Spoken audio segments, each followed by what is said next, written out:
اللهم صل على محمد عبدك ورسولك. اللهم إنا نسألك الهدى والتقى والعفاف والغنى.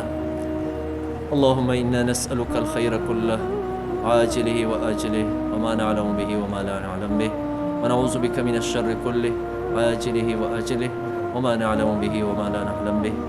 اللهم إنا نسألك فعل الخيرات وترك المنكرات وحب المساكين، وإذا أردت بقوم فتنة فاقبضنا إليك غير مفتونين. یا الله ته زموږ نه راضي شي، د خیر فیصلې په موږ راولېږي، عذابونو او پریشانونو مو ساتي. یا الله زموږ د ملک ته خیر فیښ کړي، زموږ د ملک باندې د خیر فیصلې راولېږي. یا الله رب العالمین قیادت هم صالحه او نیک عمله جوړ کړي. یا الله د ظالمانو جابرانو او باغیانو نه مو ساتي. او یا الله هغه فیصلې راولېږي کومو فیصلو باندې چې ته خوشحالېږي، ستا رسول پرې خوشحالېږي، او یا الله امت ته د هغې فایده وي. یا الله رب العالمین څومره بیماران دي ټولو له صحت عاجله کامله ورکړي، ټول مړي د اهل اسلام یا الله وبخي. د چا څومره شرعي حاجتونه دي یا الله د خپلو خزانو نه یې ورله پوره کړي.